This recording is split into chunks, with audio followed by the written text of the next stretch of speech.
How does Matt Rhule's halftime intensity land with the quarterback?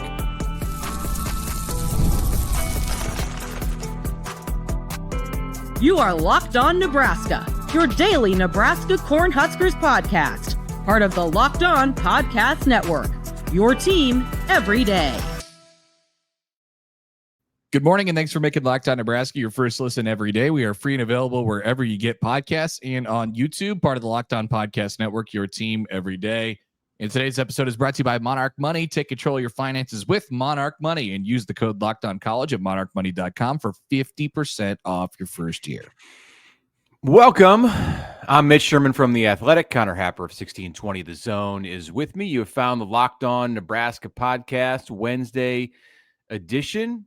Tuesday in Lincoln gave us an opportunity to ask questions of the coordinators, Dana Holgorsen of the offensive variety and defensive coordinator John Butler. Plus, we got a chance to talk to Ja'Cory Barney, Elijah Judy, Marquess Watson-Trent, Rocco Spindler, Gunnar Gatula, and Dylan Raiola. A healthy dose of Huskers ahead of Nebraska-Houston Christian, which is Saturday at 11 a.m. at Memorial Stadium.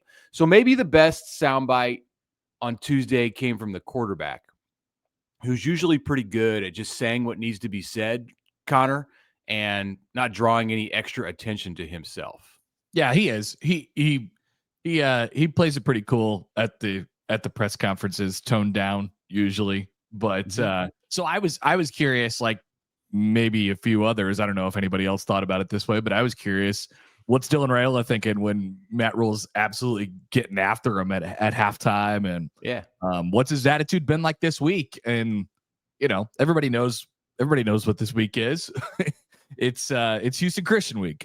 But it's Michigan week part 1. So I'm curious from those guys to see how they're sort of approaching it this week. Yeah, we've all seen the Matt Rhule video by now from the locker room on Saturday. It was on this podcast on Monday. If you know, Tuesday, if you missed it, and Nebraska's recap that it posted Tuesday on the Huskers social channels amazingly included the full 2+ minutes of the Matt Rhule recap, the leaked up video that went to Will Compton the day before.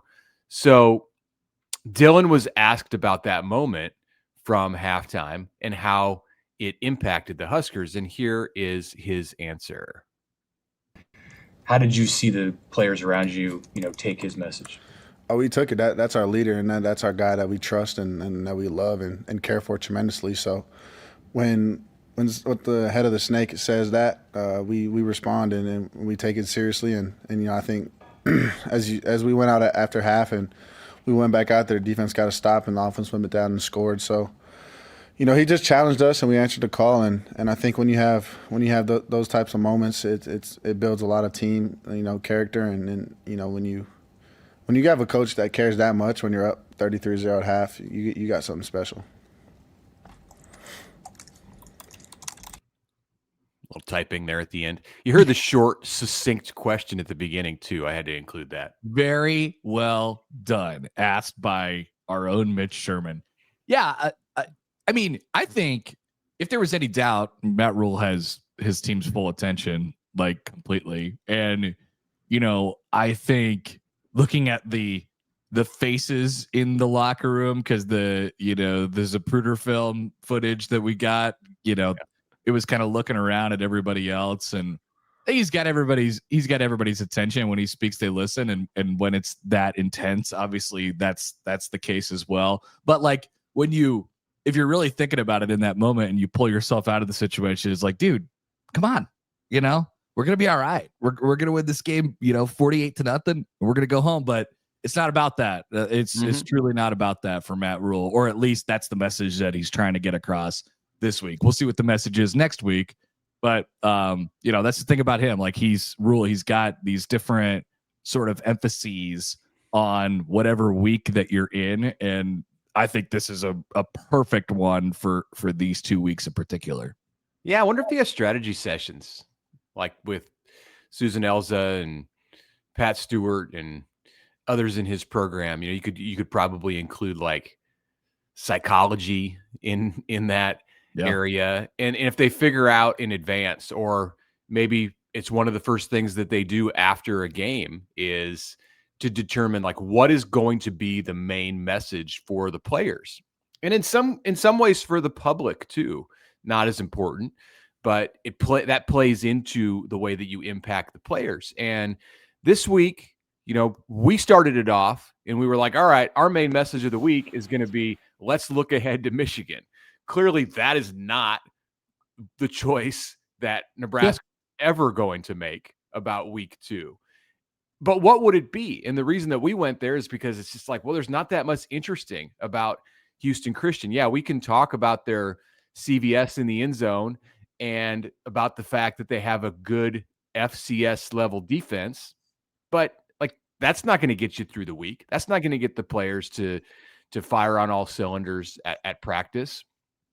So this kind of became the storyline of the week. And Matt Rhule not only sent the audio and video on its way into the hands of someone who would spread it around nicely, he also made a point when he walked into his press conference, and this was absolutely premeditated on Monday, to go up there and say, hey, I lit them up at halftime. I was pissed off. Oh, and by the way, you're going to see that video here in a few minutes. 3, 2, 1, 10. Right. So this is like the kind of, to get back to Dylan's reaction, this is kind of like the new demanding style for Matt Rhule. Like he's asked a lot of his team in the past, but it seems now that he's done being nice about the way that he asks his team to perform and live up to a certain standard. And based on what Dylan Raiola said, and you talk about Rhule being the head of the snake, like Dylan's kind of the head of the snake among the players. They're responding well. Like they're buying into what he said. You could look at that probably and roll your eyes in a different scenario with different players and a different coach, but that's not the dynamic that exists in Lincoln right now. Yeah, I think if there's one thing that we've really been able to figure out over the last couple of years, and it certainly resonates now. There's that when Matt Rhule has his thing, like we said before the week, and hey, what's the message? What's the big picture, thing that I want to get out there, and want everybody to sort of understand about whether it's the week or the period of time that they're in the off season, whatever it might be. You hear other coaches talk and it's the same message. You hear players talk and it's the same message. You hear, whoever around the program talk and it's the same message, just over and over and over and over again. So there's never been any doubt of like, they get a lot of people working in there. There's a lot of different decision making going on, but it all comes back to Matt Rhule. He is the one that is, starting all of that. And then it just, spreads out from there. So there's never been any concern about too many cooks in the kitchen or who's in charge or anything like that, or what the message is. It's always going to come from that guy. You've heard Rhule multiple times in the last couple of weeks say, I don't want this to be about me. Like it's not about Matt Rhule. I'm just the head coach in the place of the head coach, the person who's going to be out there delivering the message. And, I think he's aware of that because he's doing so much stuff, because he's the face. Well, I mean, he knows he's the face of the thing. Right. And so when he talks, people listen. Yeah, because he walks off the field and interviews the players, and because he's of course, the first person into the interview room. But more than that, like he's fully aware that like he's saying things that people are going to stand up and pay attention to. He knows what's going on when he gets in front of the team and dresses them down at halftime of a game, that it's going to become a thing because there's a camera on. But he does so it's a fine line to walk. Well, and I think, Mitch, like the other important thing here is it's consistent, right? Mm-hmm. What was our first reaction when he came into the press conference on Monday and was like, yeah, I tore him, I ripped him. I was pissed at halftime on Saturday. We were all like, okay, let's just, whatever. And then the video comes out and he said all the things that he said to us. And he, was exactly, if not more intense than I expected him to be when he was saying it to us. Right. So what the stuff that he says in the press conference is already well known by the team before he goes in and does that he wants to use that time in his podcast and all these other things to continue to reinforce these messages, but it is the same message. It's consistent over and over again, and that's huge. I mean, that's just gigantic. Yeah, that's a great point. So Dana Holgorsen, in talking about this same storyline here, he said he'd never seen a game where the second and third team players, the red team and the white team, maintained, and I never really heard them referred to that before this week, but that's evidently what they call they don't want to call them backups. Like, don't talk about the guys behind Emmett Johnson as back. They're not backups. It's a rotation system, as Dylan Raiola said. So Holgorsen said that the reserves, the second and third teamers, maintained intensity in that game against Akron as well as he's ever seen for players in those positions on the depth chart. Not just talking about Nebraska, but like any game that he's been a part of. So that's probably bad news for Houston Christian this week. Maybe. Nebraska's not going to win 68-0 again, but it proves that Nebraska is capable of doing that, right? That they had their foot on the throat and they continued to press down, harder and harder. And that was something that we needed to see, I think, and having it happen on Saturday, I think relieved a lot of stress within both the fan base and within the team. Yeah, logic might tell you that once you've kind of tasted that blood, as the backups did, that it's easier to get motivated and get up to go do it again the next week. But logic doesn't always win out, and we see weird things happen in college football every weekend. And Nebraska might go out and have all kinds of things that it feels upset about after the HCU game on Saturday. Who knows? That's why we're going to watch at 11 a.m. at Memorial Stadium. All right, let's come back and talk about some of the young Huskers who were in the spotlight on Tuesday and have been all of this week, and what the coordinators and their teammates thought about their performances in the home opener. That's next. But right now, a message from Mazda, because Mazda crafts cars for those who do more than simply move. From footwork to breathwork, athletes sweat all the details. Breathe work. Footwork to breathe work. Yes, Mazda athletes sweat all the details. And Mazda brings this same intention to how we craft every model. You can feel the Japanese craftsmanship in every detail, from metallic accents to available Nappa leather upholstery. Like our players, we sweat every detail, because when you make every move count, impossible becomes irrelevant. Mazda, we want you to move and be moved. You can make everyday drives feel like anything but every day with the smooth handling and intuitive controls. Mazda's got all-wheel drive that's standard in every crossover SUV. So drive a Mazda, drive with confidence, and drive through almost any season. And a word as well from our friends from DoorDash. It's getting close to the weekend. We're at the halfway point. It's time to look back and crown this week's MVP on Who Delivered, powered by DoorDash. Just like you can win every Saturday with DoorDash Streaks, saving money every time you order, these players delivered when it mattered most. Let's talk about it. Who's getting the award this week? Drum roll, please. It is Ja'Cory Barney. He delivered in a big way on Saturday. He was fantastic all after. I don't have the stat line, but he was the leading receiver on Saturday. He was more than 100 yards. All night long. Yeah. And he fought through a bit of an injury coming off of the week before. So kudos to Ja'Cory Barney. When the pressure was on, Ja'Cory Barney came through. No hesitation, no delay. Ja'Cory Barney, you might say, is on a streak. And just like he delivered for Nebraska, DoorDash delivers on Saturdays. With your DoorDash Streaks, you save every time you order. Stack it up all season long, and you could save up to $250, including $100 in DoorDash credits. Order this Saturday and keep the streak alive. Fuel your game day only with DoorDash. Terms apply. Promo period through November 18th. All right, welcome back. Connor Happer, Mitch Sherman with you here on the Locked On Nebraska podcast. We're going to talk about the defensive side here in just a little bit, but one more offensive player. So young guys who made an impact. That's kind of the, the main talking point this week outside of the mentality and the attitude. TJ Lateef getting some well-deserved flowers. I thought he was excellent on Saturday. Dana Holgorsen talked about him a little bit yesterday. He went 6 out of 7, 128 yards, had a touchdown, shook somebody out of their shoes near the goal line. What did Dana Holgorsen think about TJ Lateef? He said the lights were not too bright, which I think is a good way to characterize TJ Lateef's performance. You might expect in a debut for a true freshman quarterback. He's on that stage. It's night. He's at home.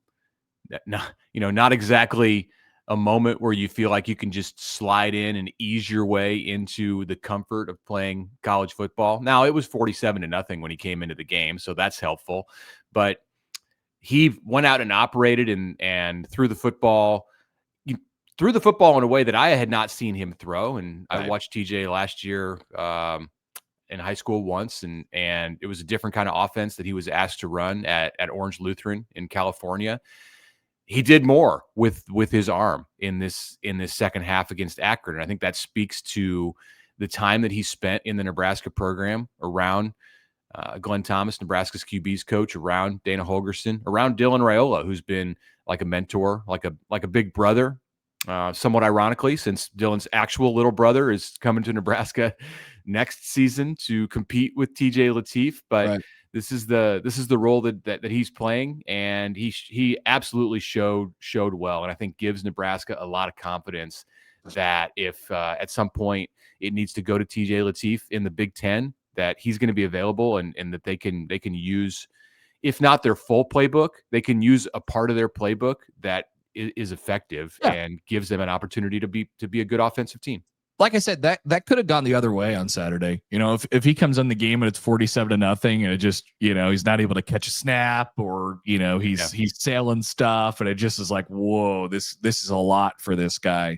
Then there would be conversation this week about, Heinrich Harburg, and do you need to put him back there to protect and all these other things. Not a conversation anymore. I'm happy it's not a conversation anymore. I think Nebraska has a really capable true freshman backup quarterback. And hopefully there's not a whole lot that gets put on his plate here from the playing perspective, because that would require an injury to Dylan Raiola. But yeah, I was impressed. I mean, I thought it looked smooth and, better than I expected for a guy playing for his first time out. So yeah, go ahead. If you have one more thought on that, Mitch. I'd say I would imagine to see a bunch of TJ on Saturday in the second half. Yeah, I would imagine so too. Defensively, one of the young guys who really popped out of that game, both literally and figuratively, Kade Pietrzak, who popped out and got himself a safety to make it 9-0 early in that game. John Butler talked a little bit. John Butler, John Butler, Nebraska's defensive coordinator. He talked about Pietrzak, the defensive lineman from West Fargo, North Dakota. I think he's got great DNA when it comes to being a football player. Like, I don't know if you guys know him at all, but he's got that look in his eye. He's got a little bit.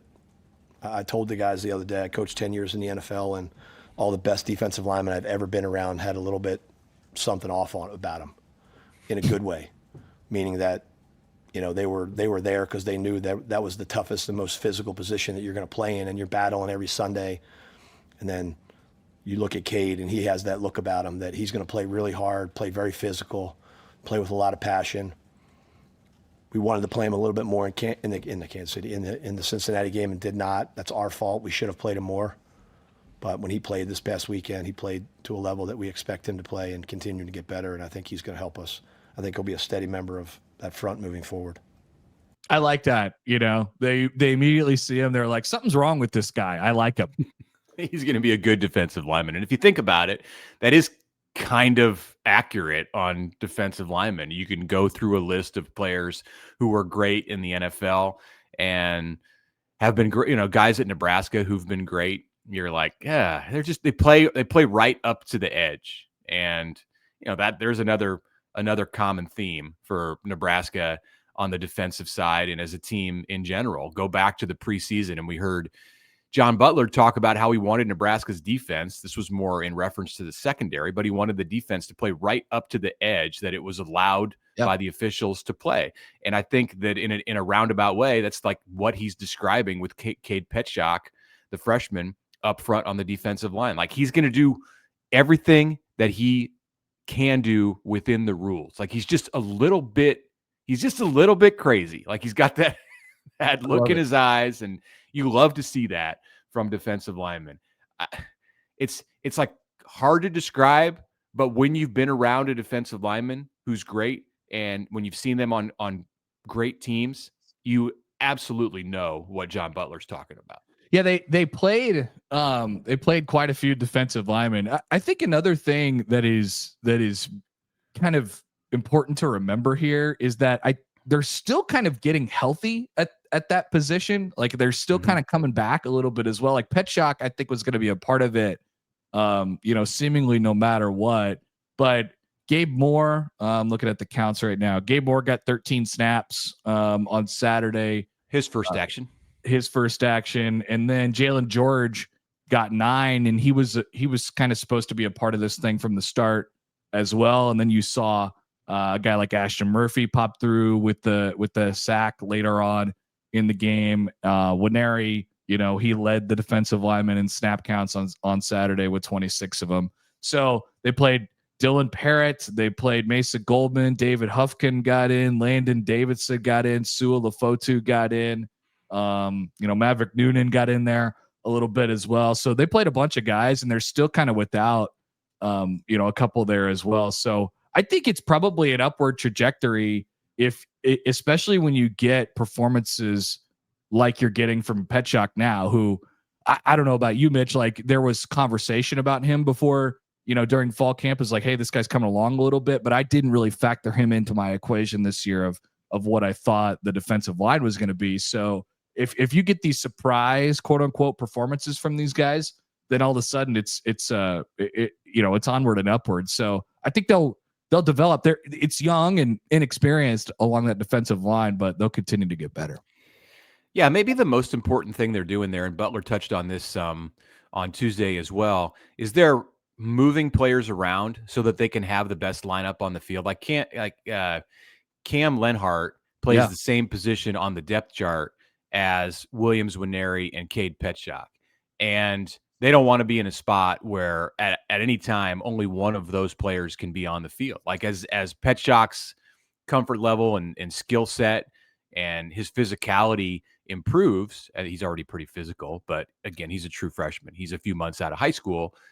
Then he's going to play different spots. And he played a little bit of tackle, Butler said, and it's hard to tell always because you don't know exactly what alignment it is you're looking at if you're watching the game on TV or from the press. It's hard telling sometimes from the press box. So you rely on the coaches to be able to say, no, Pietrzak was playing DT, and I think that's where he was at on that safety.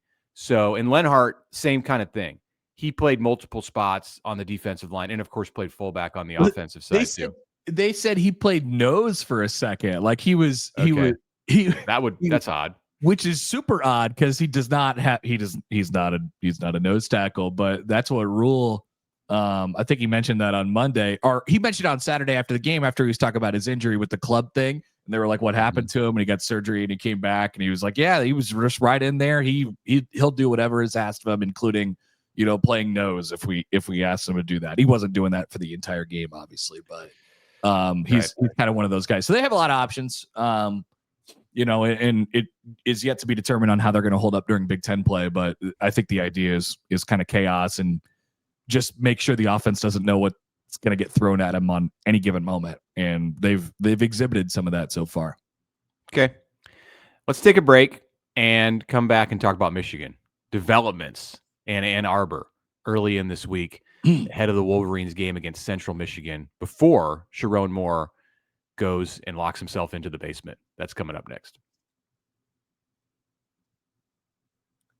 But first, a word from our friends from the FanDuel Sportsbook. The NFL season is underway, ladies and gentlemen, and FanDuel is making sure that you are in on the action, and we have a can't miss offer for you. Right now, new customers could bet just $5, and if your bet wins, you'll get $300 in bonus bets to use across the app. So week 2 in the NFL, we got football Commanders and Packers on Thursday. Should be a good one. You might look at those two teams and you might think, whoa, there might be a lot of points in that game. So you could take a look at the over for that game. Or if you like the Packers to maybe win the Super Bowl, you could jump in on that as well. They are a hot pick right now. So just a couple of the options that are available for you on FanDuel. And there's so many great things about it, whether you like in-game betting, same-game parlays, season-long bets, or plenty more.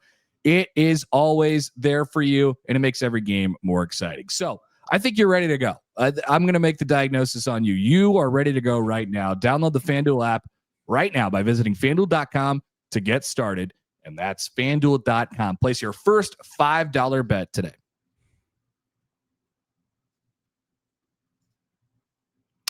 Right now, a word from Monarch Money, because most people can't name all of their financial accounts or even what they're worth, whether it's a 401k, properties, investments. And when you don't have the full picture, you can end up leaving money on the table. That's where Monarch Money comes in. It's an all-in-one personal finance tool that brings your entire financial life together in one clean, easy-to-use interface on your laptop or on your phone. Monarch is built for people with busy lives. If you've put off organizing your finances, Monarch is for you. Monarch does the heavy lifting. You can link your accounts in minutes, see clear data, visuals, get smart categorization of your spending, and finally feel in control without ever touching a spreadsheet. Monarch can help you identify that you're not saving as much as you thought, perhaps. Perhaps you can discover forgotten accounts from previous jobs, or maybe just increase your saving rates. Don't let financial opportunities slip through the cracks. Use code LOCKEDONCollege at monarchmoney.com in your browser for half off your first year. That's 50% off your first year at monarchmoney.com with code LOCKEDONCollege. All right, back with you. Final segment. Wednesday episode, Locked On Nebraska podcast. I'm Mitch Sherman. Connor Happer is right there. Did I hear we have a Michigan topic here? Michigan Week Part 1. I'm excited. Yeah. Michigan Week Part 1. We're going to go back to Ann Arbor, check in on how things are going. So the Wolverines announced, Sherrone Moore to review, will be suspended, will not be allowed to be on the sideline Saturday as the Wolverines host Central Michigan, will not be allowed to make the trip to Nebraska next week.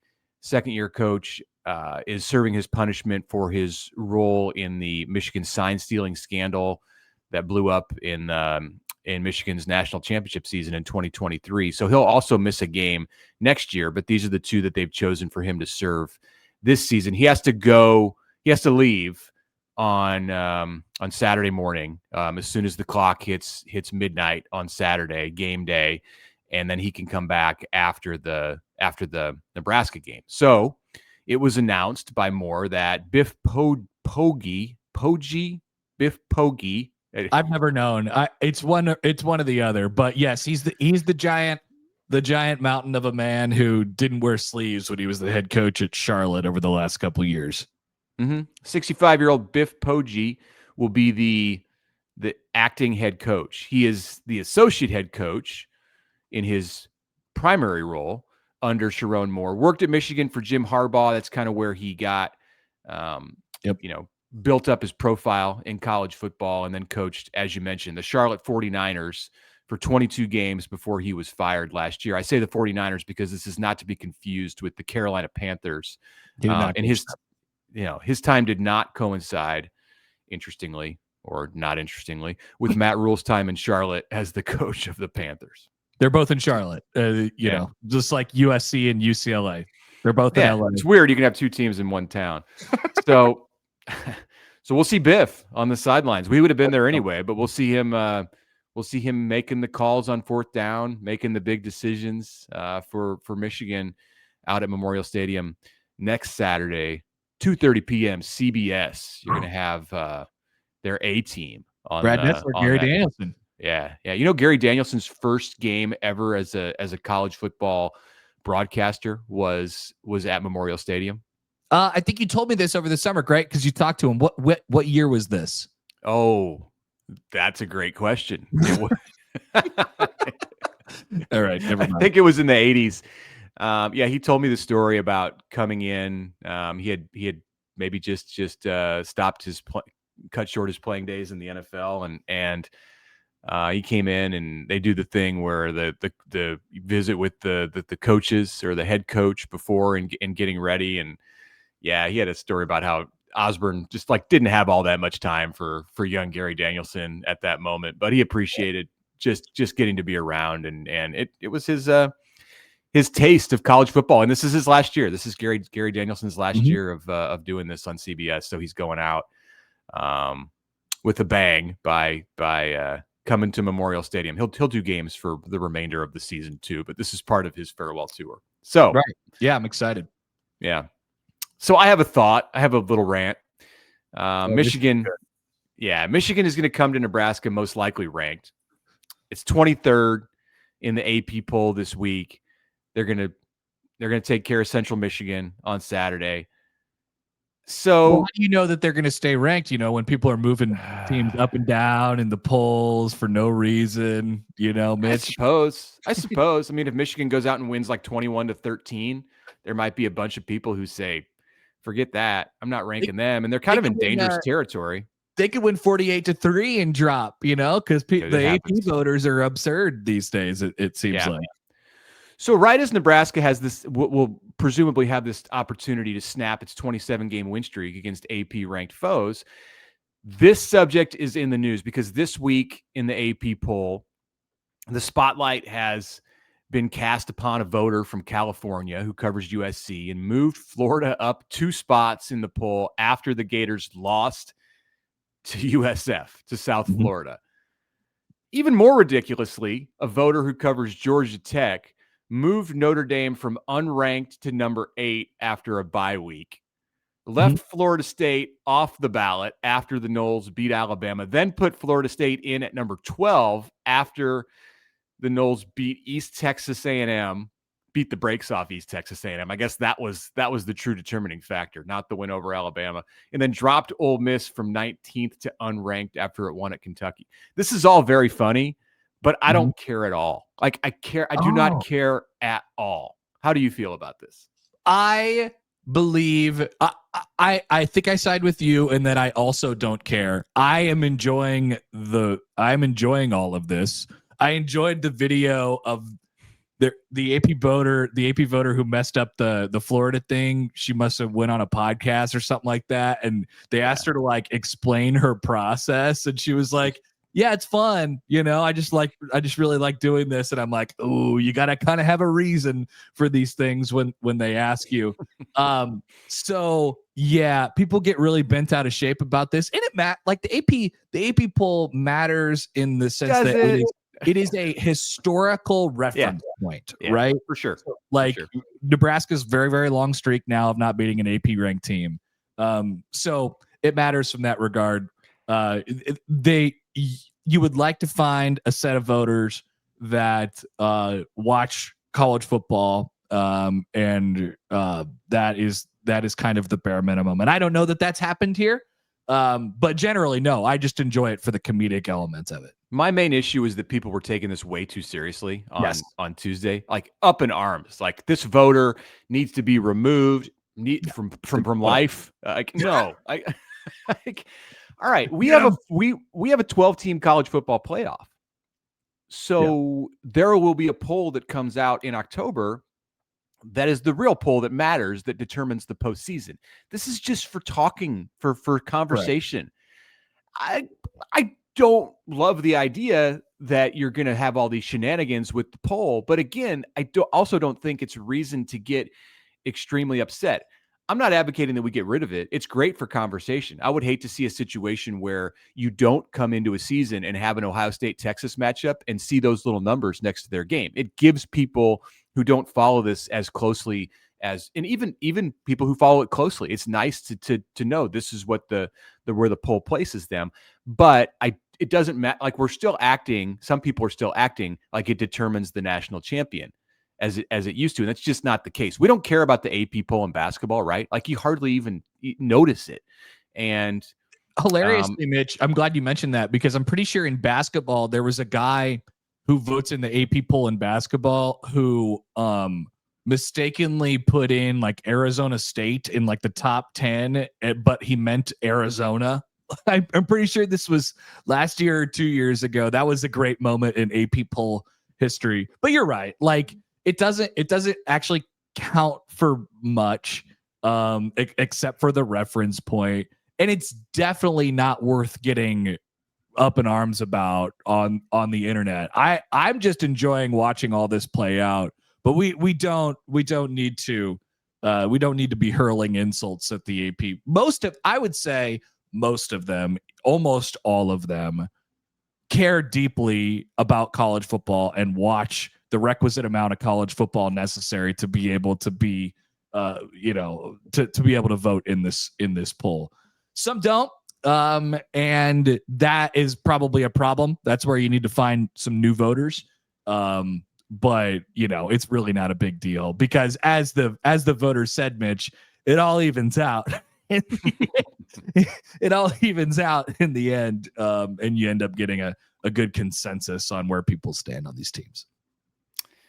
Right. Well, whatever the case, Nebraska may have a shot next week to end that 27-game streak. So we'll pay attention to it for that reason. Historical context, like we said. I wanted to get to something today that we'll save for tomorrow. We'll just tease this tomorrow about Deion Sanders. I don't know if you saw his answer yesterday about his quarterback, and it was very odd out in Boulder. I rarely miss a Coach Prime quote, but I think I missed this. All right. Stay with us for the Thursday episode of Locked On Nebraska, and Nebraska having nothing to do with Colorado this year, unless they match up in a bowl game. We're still going to talk about Deion because he is quintessential nonsense when it comes to college football. So that's tomorrow on the show, along with lots of other stuff, getting you ready for Saturday at Memorial Stadium as we move this conversation forward in the week before a big week on tap as Michigan prepares to come to Nebraska. It's another big moment for Locked On. College football fans, Locked On and Fire TV present College Football Kickoff, your ultimate college football weekly preview. Drake Choll of Locked On Big Ten leads the conversation alongside Gary Patterson. He was twice an AP Coach of the Year. Jesse Holley, former college star, and Locked On's local experts. A college football preview that only Locked On can do. Catch College Football Kickoff every Thursday throughout the season only on Fire TV.